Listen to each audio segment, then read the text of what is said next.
الحمد لله نحمده ونستعينه ونستغفره ونؤمن به ونتوكل عليه ونعوذ بالله من شرور أنفسنا ومن سيئات أعمالنا من يهده الله فلا مضل له ومن يضلله فلا هادي له ونشهد أن لا إله إلا الله وحده لا شريك له ولا نذير له ولا وزير له ولا مشير له ولا معين له وصل على سيد الرسل وخاتم الأنبياء وقال الله تبارك وتعالى في الكلام المجيد والفرقان الحميد أعوذ بالله من الشيطان الرجيم بسم الله الرحمن الرحيم ألم نشرح لك صدرك ووضعنا عنك وزرك الذي أنقض ظهرك ورفعنا لك ذكرك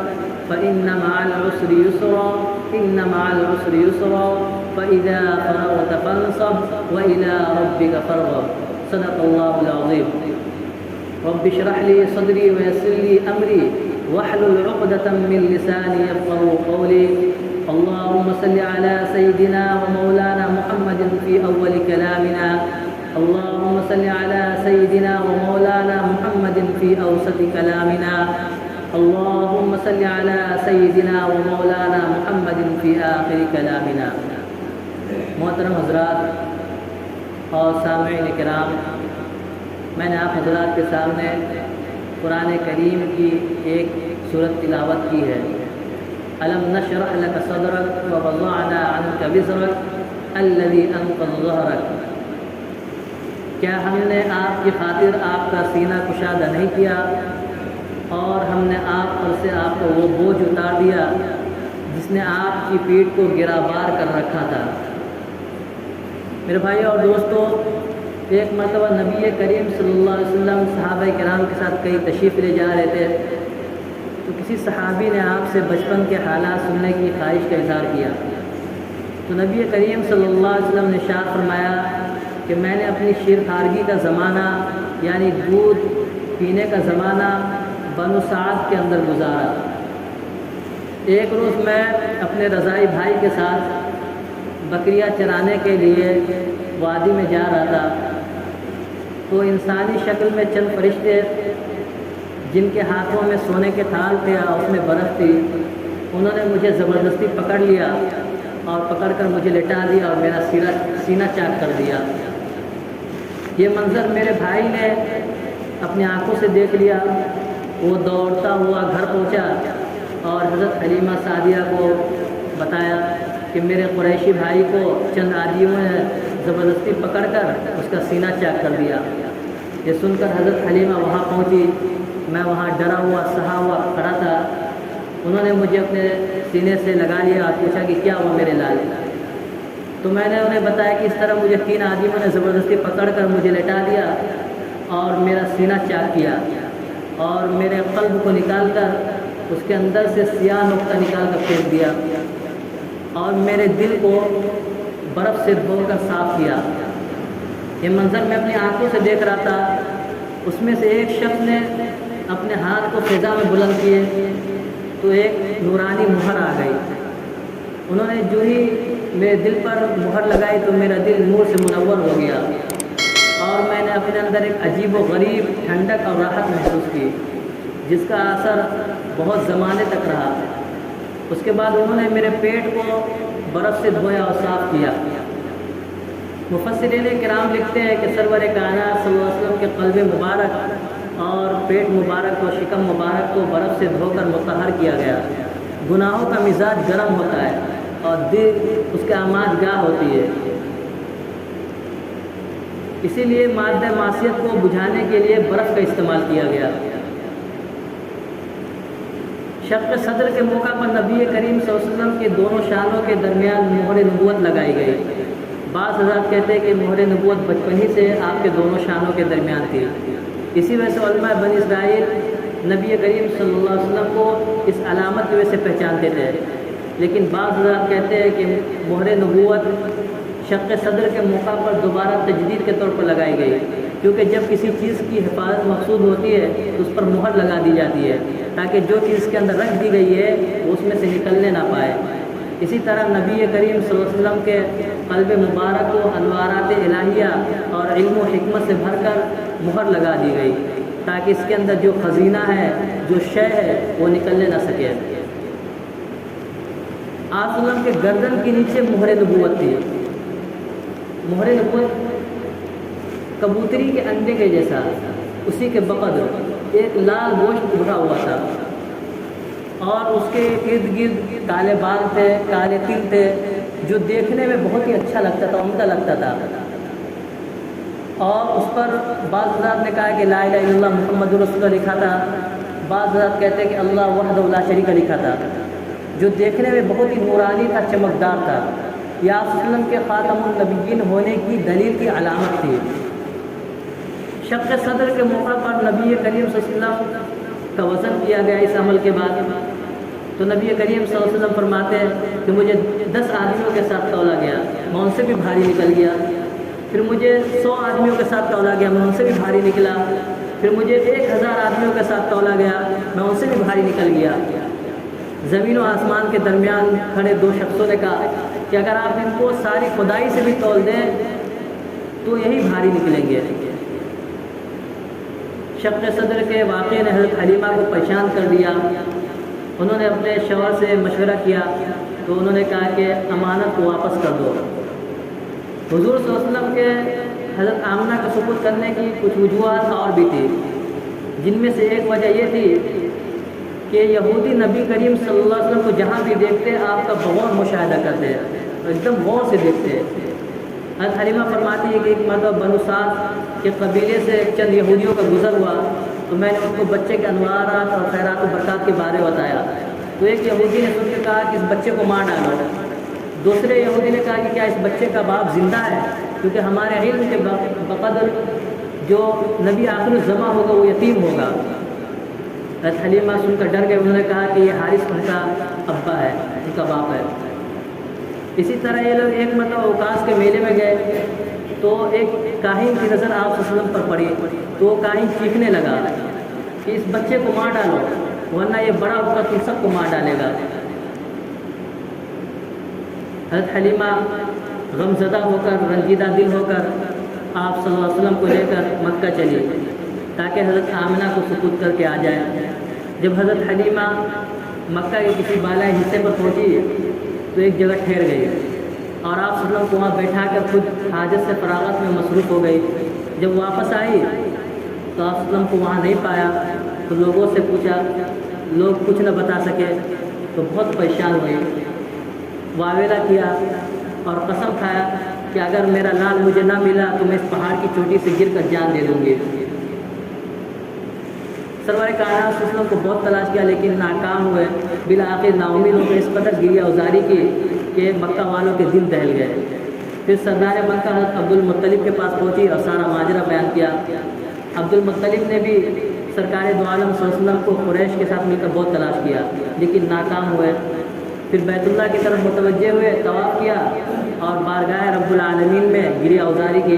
روایت میں ہے کہ غیب سے آواز آئی کہ گریہ ازاری کرنے کی کوئی ضرورت نہیں ہے، محمد کا رب انہیں ضائع نہیں کرے گا، وہ وادی تہامہ کے اندر شجر یمن کے اندر موجود ہے، شجر یمن کے پاس بیٹھے ہوئے۔ جب حضرت عبد المطلب وہاں پہنچے تو آپ صلی اللہ علیہ وسلم وہیں موجود تھے۔ جب آپ صلی اللہ علیہ وسلم کی عمر مبارک 6 برس کی ہوئی تو حضرت آمنہ کو اپنے مرحوم شوہر کی قبر کی زیارت کا خیال آیا۔ آپ کے اکثر رشتہ دار یثربی تھے، ان سے ملنا بھی مقصود تھا، چنانچہ حضرت آمنہ ام ایمن اور آپ صلی اللہ علیہ وسلم پر مشتمل ایک مختصر سا قافلہ مدینہ طیبہ کی طرف روانہ ہوا اور دار النالقہ اترا جہاں آپ صلی اللہ علیہ وسلم کے والد ماجد کا مدفن تھا۔ جب آپ صلی اللہ علیہ وسلم ہجرت کر کے مدینہ منورہ گئے تو آپ صلی اللہ علیہ وسلم کو بچپن کی ساری باتیں یاد تھیں، ساری باتیں یاد تھیں۔ آپ صلی اللہ علیہ وسلم کو وہ باتیں بھی یاد تھیں جہاں آپ صلی اللہ علیہ وسلم نے اپنی والدہ محترمہ کے ساتھ جس مکان کے اندر قیام پذیر تھے، اور آپ کو بنو نجار کا وہ کنواں بھی یاد تھا جس میں آپ نے تیرنا سیکھا تھا۔ واپسی میں ابوا نامی مقام پر حضرت آمنہ بیمار ہو گئی۔ سوچئے کہ ایک معصوم بچہ پردیس میں اپنی شفقتوں اور محبتوں کا چراغ بجھتا ہوا اپنی آنکھوں سے دیکھ رہا ہے، اس معصوم بچے کے ذہن پر اور دل پر غم کے کیا اثرات مرتب ہوئے ہوں گے۔ ماں نے جب دیکھا کہ میری زندگی کا چراغ گل ہونے والا ہے تو اپنے آرزو اور امیدوں کے چراغ کو جی بھر دیکھا۔ آپ صلی اللہ علیہ وسلم اس وقت ماں کے سرہانے پر بیٹھے ہوئے تھے۔ ماں نے اپنے بیٹے کو بار بار چوما، پیشانی پر بوسہ دیا، اپنے سینے سے لگایا۔ مستقبل کا پیغمبر اعظم بھی سوچتا ہوگا کہ آج ماں کو کیا ہو گیا ہے، تو وہ بار بار مجھے اس طرح میری پیشانی کو بوسہ دے رہی ہے۔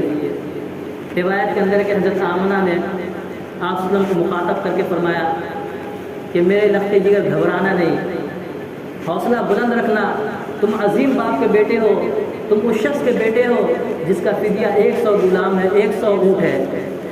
میرے لخت جگر، میں نے تیری نبوت کا خواب دیکھا جو ضرور پورا ہو کر رہے گا۔ میرے لخت جگر، ایک نہ ایک دن ہر کسی کو مرنا ہے اور مجھے بھی مر جانا ہے، لیکن یاد رکھنا کہ میری زندگی اور میرا نام قیامت تک باقی رہے گا، کیونکہ میں نے ایک طاہر و طیب کو جنم دیا ہے۔ میرے بھائیو اور دوستو، ابوا نامی مقام پر حضرت آمنہ کا انتقال ہو جاتا ہے۔ سوچئے کہ اس ننھے منھے معصوم پر کیا گزری ہوگی جنہوں نے سفر میں اپنے ننھے منھے ہاتھوں سے اپنی ماں کی قبر پر مٹی ڈالی ہوگی۔ صلح حدیبیہ کے موقع پر نبی کریم صلی اللہ علیہ وسلم کا جب گزر اپنی والدہ محترمہ کے قبر کے پاس سے ہوا تو آپ صلی اللہ علیہ وسلم نے اپنے دست نبوت سے، اپنے ہاتھ مبارک سے اپنی والدہ ماجدہ کی قبر کو درست فرمایا۔ روایت میں ہے کہ جب آپ صلی اللہ علیہ وسلم قبر پر مٹی ڈال رہے تھے تو اس قدر روئے کہ آپ کی داڑھیاں مبارک تر ہو گئی۔ صحابہ کرام نے جب یہ منظر دیکھا تو صحابہ بھی پھوٹ پھوٹ کر رونے لگے۔ فرمایا میرے صحابہ، آج مجھے ماں کی ممتا یاد آ گئی، آج میری آنکھیں یہاں رو رہی ہے، کبھی میرا دل رویا تھا۔ حضرت ام ایمن کے ہمراہ نبی کریم صلی اللہ علیہ وسلم مکہ پہنچتے ہیں۔ ام ایمن ایک حبشی کنیز تھی، باندھی تھی، آپ صلی اللہ علیہ وسلم کی بہت زیادہ خدمت کی، یہاں تک کہ آپ صلی اللہ علیہ وسلم انہیں اپنی ماں کر کے پکارنے لگے۔ یہ ایسے خوش نصیب خاتون تھی جنہوں نے اول اسلام قبول کیا۔ جب انہوں نے اسلام قبول کیا تو سرور کائنات صلی اللہ علیہ وسلم نے ان کو آزاد کر دیا اور ان کا پہلا نکاح حارث سے کرایا جن سے ایمن پیدا ہوئے، اور دوسرا نکاح اپنے منہ بولے بیٹے حضرت زید سے کرایا۔ حضرت زید کو دربار رسالت میں خاص مقام حاصل تھا۔ حضرت اسامہ ابن زید سے آپ صلی اللہ علیہ وسلم کو بڑی محبت تھی۔ حضرت اسامہ کو یہ اعزاز حاصل ہوا کہ وہ فتح مکہ کے موقع پر نبی کریم صلی اللہ علیہ وسلم کے ساتھ سواری پر پیچھے سوار تھے اور ان کا جسم مبارک آپ صلی اللہ علیہ وسلم کے جسم مبارک کو چھو رہا تھا۔ جب آپ صلی اللہ علیہ وسلم کی عمر مبارک 8 برس کی ہوئی، آپ صلی اللہ علیہ وسلم کی کفالت اور سرپرستی حضرت عبد المطلب نے بہت عمدہ طریقے سے کی۔ اس کا اندازہ اس بات سے لگایا جا سکتا ہے کہ سردار مکہ حضرت عبد المطلب کے لیے بیت اللہ کے سائے میں ایک مخصوص مقام، ایک مخصوص جگہ تھی جس پر سردار مکہ حضرت عبد المطلب کی اولاد کو بھی بیٹھنے کی اجازت نہیں تھی۔ اس پر سردار مکہ سرور کائنات صلی اللہ علیہ وسلم کو بیٹھایا کرتے تھے۔ ابو طالب روکنے کی بہت کوشش کرتے، لیکن عبد المطلب کہتے کہ خدا کی قسم میری اس ذیشان خوش بخت پوتے کو آنے دو۔ حضرت عبد المطلب کی بینائی کمزور ہو گئی۔ آپ صلی اللہ علیہ وسلم کو قریب بیٹھاتے اور پیشانی پر بوسہ دیتے اور بار بار پشت مبارک پر ہاتھ پھیرتے۔ جب آپ صلی اللہ علیہ وسلم کی عمر مبارک 8 برس کی ہوئی تو آپ کو ایک اور صدمے سے دوچار ہونا پڑا۔ وہ دادا جس نے آپ کو بہت ہی ناز و نعمت سے پالا تھا، اپنی اولاد سے بڑھ کر چاہا تھا، جس کی حیثیت ایک سائے کی سی تھی، آج وہ سائے بھی اٹھ گیا۔ حضرت ام ایمن سے روایت ہے کہ جب دادا عبد المطلب کا جنازہ اٹھا تو نبی کریم صلی اللہ علیہ وسلم جنازے کے پیچھے روتے روتے جا رہے تھے۔ حضرت عبد المطلب کی وفات کے بعد حضور پاک صلی اللہ علیہ وسلم چچا ابو طالب کی کفالت میں آئے۔ چچا ابو طالب کثیر الاولاد تھے، بہت زیادہ ان کی اولادیں تھیں۔ کھانے کے وقت دسترخوان پر سب چھینا جھپٹی ہوتی، لیکن سرور کائنات صلی اللہ علیہ وسلم نہ صرف یہ کہ اس میں حصہ نہیں لیتے بلکہ دسترخوان سے دور ہو جایا کرتے تھے۔ آپ کا اکثر اوقات آب زمزم پر گزارا ہوتا، کھانا مل جاتا تو الحمدللہ، نہیں تو صبر و شکر کرتے۔ آپ کی ان عادات اور خصلتوں سے ابو طالب اس قدر متاثر ہوئے کہ آپ صلی اللہ علیہ وسلم کو اپنے ساتھ دسترخوان پر بیٹھا کر کھانا کھلایا کرتے۔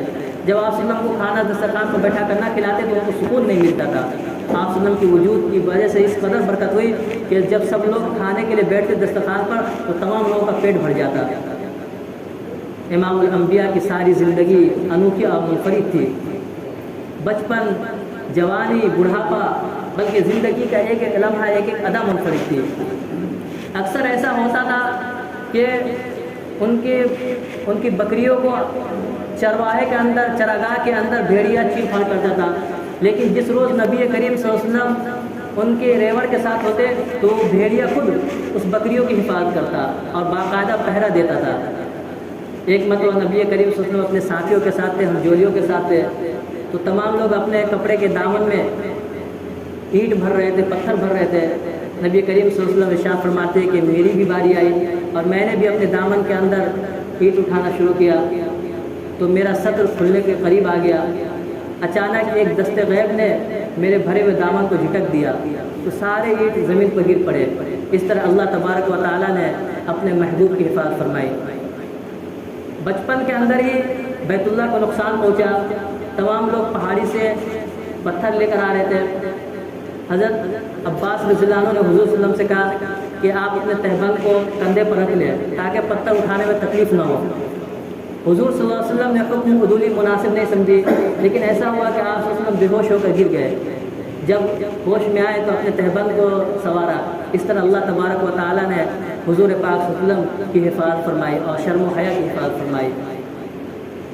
کسی سبز مقام پر کھجور کے درخت تھے، لوگ انہیں مقدس تصور کرتے تھے، اس پر پھل بہت زیادہ آتا تھا، بہت زیادہ پھل آتا تھا، اور وہاں پر ایک بوانا نامی بت نصب تھا۔ لوگ وہاں جاتے، مشرکانہ افعال کرتے، پوجتے۔ نبی کریم صلی اللہ علیہ وسلم وہاں ہر سال منعقد ہونے والے میلہ میں شریک ہونے سے انکار کرتے۔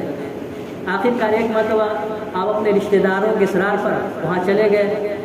جب وہاں پہنچے تو آپ اپنے رشتہ داروں سے اوجھل ہو گئے، غائب ہو گئے نظروں سے۔ جب ظاہر ہوئے تو آپ کے چہرے انور پر خوف و ہراس، پریشانیاں، اس کے اثرات نمایاں تھے۔ آپ کی رشتہ دار عورتوں نے پوچھا تو حضور صلی اللہ علیہ وسلم نے ارشاد فرمایا کہ جب میں اس بت کے قریب جا رہا تھا تو میں نے دیکھا کہ ایک دراز قد، نورانی چہرہ، سفید ریش میرے پاس آتا اور مجھے منع کرتا اور کہتا کہ اے محمد اس سے دور ہو جائیے، اس کو ہاتھ مت لگائیے، ہٹ جائیے۔ حضرت ام ایمن سے روایت ہے کہ پھر نبی کریم صلی اللہ علیہ وسلم دوبارہ اس بت کے قریب نہیں گئے۔ مکہ کے کسی شہر کے اندر میلہ لگتا تھا، گرمیوں کا موسم تھا، حضور پاک صلی اللہ علیہ وسلم بکریاں چرا رہے تھے وادی کے اندر۔ آپ صلی اللہ علیہ وسلم نے اپنی بکری کے ریوڑ کو بازو والے چرواہے کے سپرد کر دیا تاکہ اس میلے کے اندر شریک ہو سکے۔ گرمی کا موسم تھا، تھکاوٹ محسوس ہو گئی۔ آپ صلی اللہ علیہ وسلم ایک درخت کے نیچے آرام کرنے لگے اور آپ کی آنکھ لگ گئی۔ جب آنکھ کھلی تو میلہ ختم ہو چکا تھا۔ پھر نبی کریم صلی اللہ علیہ وسلم کو دوبارہ اس طرح لہو و لعب کے میلے میں شریک ہونے کی ہمت نہیں ہوئی، دل پر خیال بھی نہیں آیا۔ اللہ تبارک و تعالی ہم سب کو عمل کرنے کی توفیق عطا فرمائے۔ سنتیں پڑھ لے۔ وآخر دعوانا الحمدللہ رب العالمین۔